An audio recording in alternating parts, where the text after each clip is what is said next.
ସରିଲା ବର୍ଷାଙ୍କ ହଳଦୀ ରସମ। ଆଜ୍ଞା ହଁ ଦର୍ଶକ ବନ୍ଧୁ, ଆସିଲା ବଡ଼ ଖବର।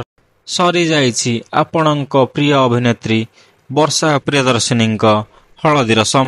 ଆପଣ ଜାଣିଥିବେ ଯେ ଲୋକପ୍ରିୟ ଅଭିନେତ୍ରୀ ବର୍ଷା ପ୍ରିୟଦର୍ଶିନୀ ପ୍ରଥମେ ଅଲିଉଡ୍ ସୁପରଷ୍ଟାର ଅନୁଭବ ମହାନ୍ତିଙ୍କୁ ବିବାହ କରିଥିଲେ ଓ 2014ରୁ 2025 ପର୍ଯ୍ୟନ୍ତ ଚାଲିଥିଲା ହସ ଖୁସିର ସଂସାର। ପରେ ହୋଇଥିଲା ଦୁଇ ଜଣଙ୍କ ମଧ୍ୟରେ ଝଗଡ଼ା ଏବଂ ଦୁଇ ଜଣଙ୍କର ଛାଡ଼ପତ୍ର ମଧ୍ୟ ହୋଇଥିଲା। କିଛି ଦିନ ପୂର୍ବରୁ ସୁପରଷ୍ଟାର ଅନୁଭବ ମହାନ୍ତି ବର୍ଷା ପ୍ରିୟଦର୍ଶିନୀଙ୍କ ଠାରୁ ବିଚ୍ଛେଦ ହେବା ପରେ ଜାଗୃତି ଶୁକ୍ଲାଙ୍କ ସହ ବିବାହ କରିସାରିଛନ୍ତି।